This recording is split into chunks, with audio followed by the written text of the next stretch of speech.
Hello friends, good market आयो बोलो बहुत अच्छे होंगे। बात लेते हैं निफ्टी और बैंक निफ्टी की। कल के ट्रेडिंग सेशन में क्या मूवमेंट रहेगा, कैसे प्ले करना है, सबको जानेंगे। एंड डेफिनेटली मैं कुछ स्टॉक्स भी लेके आया हूं जो कि कल के ट्रेडिंग सेशन में और आने वाले ट्रेडिंग सेशन में एक अच्छा परफॉर्मेंस दिखा सकते हैं, है ना। तो शुरुआत सबसे पहले निफ्टी बैंक निफ्टी के लिस्ट से कर लेते हैं, फिर हम स्टॉक्स पे भी आएंगे।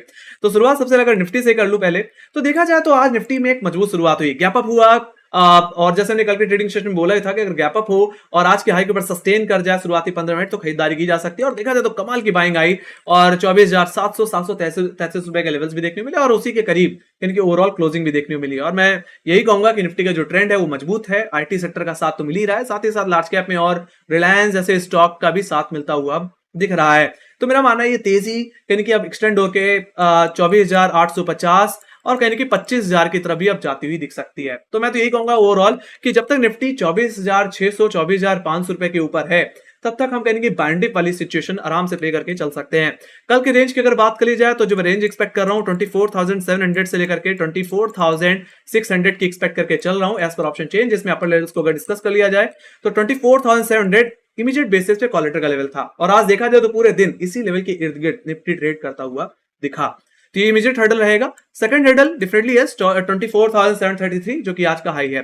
तो ये जोन आपके लिए सेल जोन की तरह काम कर सकता है फर्स्ट अटेम्प्ट में। बट जैसे मैंने बताया कि अगर एक तरह से गैप अप भी एक्सपेक्टेड है, कल की तरह गैप अप भी लग सकता है। और आज की तरह अगर कोई गैप अप देखने को मिल जाए और पिछले दिन जिस तरह से पिछले दिन के जो हाई लेवल्स पे होल्ड होता हुआ दिखा, कल के दिन भी ऐसी सिचुएशन देखने को मिले, तो मैं तो कहूंगा दोबारा आप बाइंग कर सकते हैं। मतलब फॉर एग्जांपल अगर निफ्टी 24,750 या 780 के जोन में खुले तो चेज मत करना, वेट कर लेना एक प्रॉफिट किंग का। वो प्रॉफिट किंग अगर आपको आज के हाई के ऊपर सस्टेन करती हुई दिख जाए तो आप खरीदारी कर सकते हैं। आज के दिन वही स्ट्रेटजी हमने प्ले की और आराम से यहाँ पे 100 पॉइंट का मोमेंटम पकड़ लिया।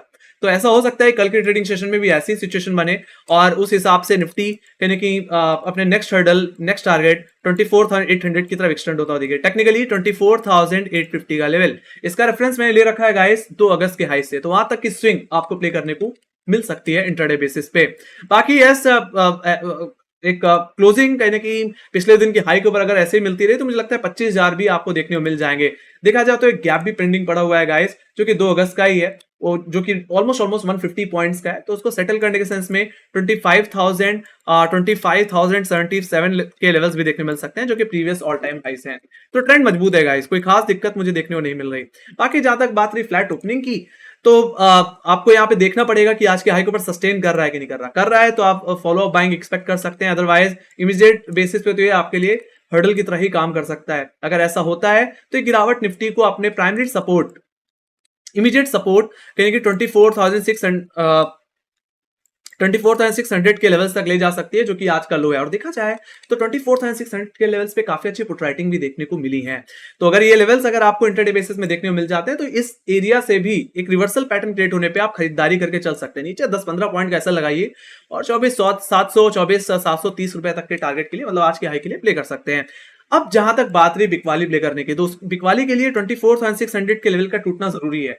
आज का लो टूटना जरूरी है। अगर ये टूट रहा है तो ही बिकवाली करिए। उस हिसाब से आपका पहला टारगेट होगा 24,520 का लेवल, 500 का लेवल जो कि नेक्स्ट पुट राइटर का लेवल है, नेक्स्ट सपोर्ट जोन है और ये मंडे का लो भी है। ज्यादा ये कमजोरी मेरा सेकेंडरी टारगेट कहीं ना कहीं 24,446 और 24,400 तक जा सकती है। हालांकि इस जोन में क्या आता है, इस जोन में कहीं ना कहीं निफ्टी का 10 और 20 डे एक्सपोनेंशियल मूविंग एवरेज आता है। तो अगर मूविंग एवरेजेस के तौर पे ये बोल दी जाए तो जब तक 10 और 20 डे के ऊपर है तब तक निफ्टी का जो ट्रेंड रहेगा वो तेजी की तरफ ही इंटैक्ट रहेगा। कोई बहुत बड़ा रिवर्सल आना है या बहुत बड़ी मंदी आनी है तो 24,400 को ब्रीच करना पड़ेगा या उसके नीचे डेली क्लोजिंग देनी पड़ेगी, तभी we can expect again bearish move. ऐसे सिचुएशन में फिर कमजोरी निफ्टी को वापस 24,100 की तरफ जो कि कहना कि निफ्टी का 50 डे एक्सपोनेंशियल मूविंग एवरेज बोल लो या पिछले हफ्ते का लो बोल लो, वहां तक की गिरावट फिर देखने को मिल सकती है। अदरवाइज हम कहीं ना कहीं 24,500 24,450 के जोन से भी रिकवरी प्ले करके चल सकते हैं। ऑलराइट, तो ये बात होगी कंडीशनली बिकवाली करने की। 24,600 रुपए के नीचे कहां तक ज्यादा से ज्यादा हम डाउनसाइड एक्सपेक्ट कर सकते हैं। ऑलराइट, बाकी मैं तो यही कहूंगा कि 24,730 रुपए से लेकर के 24,600 जो कि आज का हाई और आज का लो है, इस रेंज के अंदर आप न्यूट्रल बैलेंस होकर के ट्रेड कर सकते हैं चाहे तो, है ना। रेंज के ब्रेकआउट या ब्रेकडाउन में आप वन साइडेड मोमेंटम की एक्सपेक्टेशन रख सकते हैं। बाकी मैंने हर तरीके से ट्रेड करने के लेवल्स को बता दिया है, समझा दिया है। आई होप आपको समझ में आ गया हो। Let me go to Bank Nifty guys. Bank Nifty में क्या हो रहा है, आज बैंक निफ्टी ने किसी तरह पिछले 2 हफ्ते के जो हाईज थे, जहां पे बार बार बैंक निफ्टी अटकता हुआ दिख रहा था, करेक्ट होता हुआ दिख रहा था, उस जोन के ऊपर यानी कि क्लोजिंग देने में कामयाब रहा। हालांकि आखिरी 15 मिनट में तो ऐसे करेक्शन आ रहा था जैसे कि होल्ड नहीं कर पाएगा, बट जो सेटलमेंट हुआ तो वो कहीं ना कि 50,800 के ऊपर ही हुआ, जो कि बहुत ही क्रुशियल था। मेरा मानना है कल के ट्रेडिंग सेशन में बैंक निफ्टी में गैप अप भी देखने को मिल सकता है। हालांकि मेरा मानना है यहाँ पे जो इमीडिएट हर्डल अप देखने को मिल रहा है वो 51,000 के लेवल्स पे है। तो अगर गैप अप 51,000 के करीब होता हुआ दिखे तो चेज मत करना। एक बार अगर आप कोई कॉल ऑप्शन लेके गए हैं तो बुक कर लेना। ऑलराइट, बाकी एक प्रॉफिट बुकिंग भी देखने को मिल सकती है मॉर्निंग में, जो कि गैप फिलिंग के सेंस में हो सकती है। बाकी 50,800 के लेवल पे दोबारा अगर सपोर्ट ले तो देखिए 850 के जोन में, तो आप रिकवरी प्ले कर सकते हैं। नहीं तो overall as a safe trader मेरा मानना है 51,000 के लेवल्स को होल्ड करना जरूरी है, जो कि आज का है। अगर ऐसा होता है तो आपको यहां से 350 से 500 पॉइंट की रिकवरी देखने को मिल सकती है ना। तो अगर होल्ड कर जाए तो ऐसे सिचुएशन में आपका पहला टारगेट 51,300, मतलब इस ट्रेंड लाइन को टेस्ट करने के सेंस में। बाकी ट्रेंड लाइन का ब्रेकआउट आया तो ये तेजी 51,500 587 के लेवल्स तक हो सकती है। जो गैप हमने देखा था अभी, एक बेरिश गैप 5 अगस्त का, वो सेटल आउट होगा। साथ ही साथ ये लेवल्स जो हमने 2 अगस्त के हाइस देखे थे, वो लेवल्स भी आपको देखने को मिल जाएंगे। बाकी मेरा मानना है बैंक निफ्टी के फर्दर क्लोजिंग 51,000 के ऊपर देना यानी कि एक बड़ा रिवर्सल होगा, और मैंने उस रिवर्सल को प्ले करने के पॉइंट ऑफ व्यू से यहाँ पे एक राइजिंग ट्रेंड लाइन का, सॉरी फॉलिंग ट्रेंड लाइन का भी रेफरेंस दे रखा है, जो कि कहीं कि 4 जुलाई की हाई से लगातार इसी ट्रेंड लाइन पे बैंक निफ्टी अटकता हुआ दिखा है। तो 51,000 के ऊपर कहीं ना कहीं एकदम ऐसा भी नहीं कि आंख बंद करके आप ट्रेड करो। मेरा मानना है इस ट्रेंड लाइन पे आए तो थोड़ा प्रॉफिट लीजिए। बाकी ट्रेंड लाइन का ब्रेकआउट आ रहा है तो ये एक टेक्निकल एक रिवर्सल में कन्वर्ट होता हुआ दिख जाएगा, और हम कहीं ना कहीं ज्यादा कहीं ना कहीं इस हफ्ते में कहीं कि 52,000 तक की स्विंग की एक्सपेक्टेशन भी रख सकते हैं, जो कि कहीं कि हमारे 30 जुलाई के हाई से, तो वहां तक का मोमेंटम कहीं कि बिल्ड होता हुआ फिर दिखेगा। ऑलराइट, बाकी मजे की बात यह भी है कि यस बैंक निफ्टी जो अपने 10 और 20 डेमा को लेवल्स को निकाल नहीं पा रहा था, उसका ब्रेकआउट भी आज के ट्रेडिंग सेशन में कंफर्म होता हुआ दिखा। सॉरी 50 और 20 डेमा का, जो कि बहुत ही इंपॉर्टेंट है। और इसी के ऊपर अगर फर्दर क्लोजिंग मिलती रही 20 डेमा के ऊपर और 51,000 के ऊपर, तो तेजी और बरकरार रह सकती है। बाकी मैंने टेक्निकली और मूविंग एवरेजेस के तौर पे भी आपको लेवल्स हायर लेवल्स के बता दिए हैं। बाकी जहां तक बात रही लोअर लेवल्स की, तो 50,700 50,800 का जोन आपके लिए इमीडिएट बेसिस पे कल के दिन सपोर्ट की तरह काम करेगा। अगर फ्लैट ओपनिंग हुई तो ये लेवल काफी क्रुशियल रहने वाला है। बाकी अगर फ्लैट ओपनिंग के बाद अगर 50,700 का अगर ब्रेकडाउन अगर आपको देखने को मिल जाता है, तो एक प्रॉफिट बुकिंग आ सकती है। और मैंने यहाँ पे उस प्रॉफिट बुकिंग को प्ले करने के लिए एक राइजिंग ट्रेंड लाइन का रेफरेंस ले रखा है गाइस, जो कि कहीं ना कहीं हमारे 14 अगस्त के लोज हैं। इसी ट्रेंड लाइन पे हमने 16 अगस्त और कहीं ना कहीं मंडे के दिन सपोर्ट लेते हुए देखा था। तो इस ट्रेंड लाइन का अगर ब्रेकडाउन आता है तो ये प्रॉफिट बुकिंग कहने की बैंक निफ्टी को मेरे next support, next major support 50,500 तक ले जा सकती है। देखा जाए तो यहाँ पे बैंक निफ्टी का 10 डे एक्सपोनेंशियल मूविंग एवरेज देखने को मिलता है। बाकी ये पूरा जोन ही है। ओवरऑल फिर जो सेकंड टारगेट हो सकता है वो 50,300 का हो सकता है, जो कि मंडे का लो है। तो ये हमारे लिए मेजर सपोर्ट जोन की तरह काम करेगा। तो इस जोन से भी एक बार के लिए रिकवरी देखने को मिल सकती है। बाकी मेरा मानना है अगर बैंक निफ्टी लेवल्स को होल्ड करने में कामयाब नहीं रहता है या 50,300 का लेवल तोड़ देता है, तो कमजोरी बढ़ जाएगी। दोबारा कहने के बैंक निफ्टी में कंसोलिडेशन देखने को मिल सकता है, और ये गिरावट बैंक निफ्टी को वापस 50,000 और 49,700 तक ला सकती है। तो अगर मंदी करनी है तो 50,300 रुपए के नीचे ही मंदी करके चलनी है। ऑलराइट, बाकी 50,500 पे और जिस तरह से 50,800 के जोन में एक अच्छी पुट राइटिंग हुई है, एक अच्छे सपोर्ट की तरह निफ्टी में ये लेवल्स कल के दिन काम करते हुए दिखेंगे। ऑलराइट, तो 51,000 का ब्रेकआउट का वेट कर लेना कल के ट्रेडिंग सेशन में। अगर ऐसा होता है तो काफी अच्छा मोमेंटम मिल जाएगा।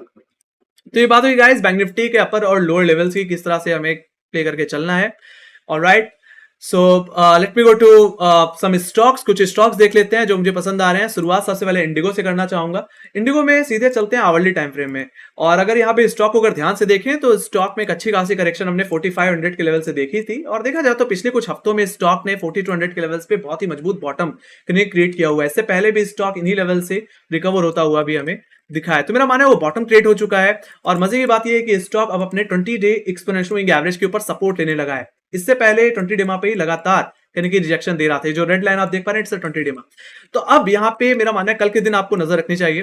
कल के दिन अगर स्टॉक अपने पिछले हफ्ते के हर्डल यानी 4320 के ऊपर अगर होल्ड करता हुआ दिख जाए, तो इसमें एक फ्रेश कॉल ऑप्शन प्ले की जा सकती है। और ये तेजी यानी कि स्टॉक को मेरे नेक्स्ट टारगेट, नेक्स्ट क्वालिटर के लेवल 4400 की तरफ ले जा सकती है, जो कि कहीं ना कहीं हमारे 2 अगस्त के हाईज हैं। और ज्यादा से ज्यादा ये तेजी पोजिशनल पॉइंट ऑफ व्यू से 45 25 तक भी जाती हुई दिख सकती है, तो वो मेरा सेकेंडरी टारगेट रहेगा। बाकी जहां तक बात रही स्टॉप लॉस की, तो स्टॉप लॉस जो हमें लगा के रखना चाहिए वो कहने की 42.75 के लेवल्स पे मेंटेन करना चाहिए। ऑलराइट, तो ये बात हुई गाइस इंटर ग्लोब एविएशन की। मेरा मानना है इसमें एक अच्छा खासा मोमेंटम यानी कि बिल्ड होता हुआ दिख सकता है। नेक्स्ट स्टॉक जो मुझे पसंद आ रहा है वो है पीपीएल। इस स्टॉक को मैं सीधे लेके चलना चाहूंगा डेली टाइम फ्रेम में। आई थिंक इसमें यस डेली टाइम फ्रेम में ही देख लेते हैं। तो देखा जाए तो इस स्टॉक ने जो एक हर्डल था कहने कि 500 रुपए का प्राइस, उस प्राइस का कहने कि ब्रेकआउट अब कंफर्म कर दिया और उस पर काफी कंफर्टेबली स्टॉक ट्रेड भी करता हुआ दिख रहा है। तो मेरा मानना है स्टॉक को कहने की बाउंड डिप की कैटेगरी में रखा जा सकता है और स्टॉक को प्ले कर सकते हैं आप पोजिशनली 625 रुपए से लेकर के 640 रुपए तक के टारगेट तक। बाकी जो स्टॉप लॉस रहना चाहिए वो कहने की 555 रुपए के लेवल्स पे मेंटेन होना चाहिए। तो काफी अच्छा खासा मोमेंटम स्टॉक में बिल्ड होता हुआ दिख सकता है। एग्जैक्टली इस स्टॉक में एक वॉल्यूम ब्रेकआउट कहने के देखने को मिला था और जो मूविंग एवरेजेस हैं उन सभी मूविंग एवरेजेस के ऊपर ही ओवरऑल ट्रेड कर रहा है। बाकी आरएसआई में भी एक पॉजिटिव क्रॉसओवर हमें देखने को मिल रहा है। 60 के ऊपर है तो एक पॉजिटिव स्ट्रेंथ की एक्सपेक्टेशन हम रख सकते हैं, एक तेजी की एक्सपेक्टेशन यहाँ पे अब रखी जा सकती है। तो पीपीएल पे भी नजर रखिए, एग्जैक्टली 580 का लेवल नेक्स्ट एंट्री लेवल बन सकता है। वो प्राइस अगर सस्टेन हो रहा है मॉर्निंग में शुरुआती 15 मिनट में आधे घंटे में, तो तेजी करके आप चल सकते हैं और पिछले दिन के लोस पे एसएल मेंटेन करके मोमेंटम को अपसाइड के लिए प्ले कर सकते हैं। नेक्स्ट स्टॉक जो मुझे पसंद आ रहा है वो है ईपीएल। और स्टॉक को अगर देखा जाए तो टाइम के साथ जो प्राइस रेंज थी वो गाइस वो नैरो होती चली गई है मंथली बेसिस पे, और देखा जाए तो उस नैरो रेंज का ब्रेकआउट भी कंफर्म होता हुआ दिखा है। या मैं ये बोलूं कि स्टॉक ने कप एंड हैंडल फॉर्मेशन का ब्रेकआउट दे दिया, या मैं ये बोलूं कि स्टॉक ने अपने मल्टी मंथ हर्डल जो कि 230 240 के जोन में देखने को मिल रहा था उसका ब्रेकआउट यहाँ पे देता हुआ दिखा है, वो भी कहीं ना कहीं हाई वॉल्यूम ब्रेकआउट के साथ। सो वी कैन एक्सपेक्ट कि स्टॉक अब कहीं ना कहीं फ्रेश स्विंग के लिए तैयार होता हुआ दिख रहा है, जो कि स्टॉक को कहने के ओवरऑल 317 के लेवल्स तक भी ले जा सकता है, जो कहने के हमारे अगस्त 2020 सीरीज के हाईस थे। तो मेरा मानना है स्टॉक को अब खरीदारी में देखना चाहिए। अगर स्टॉक को आप चाहें तो बाइंड डिप में देख सकते हैं, 245 रुपए के एरिया जोन में अगर मिल जाता है तो स्टॉक में खरीदारी की जा सकती है और अपना स्टॉप लॉस क्योंकि 230 के लेवल्स पे मेंटेन करके रखना चाहिए और इसे प्ले करना चाहिए 288 और कहीं ना कहीं 317 तक के ओवरऑल टारगेट के लिए।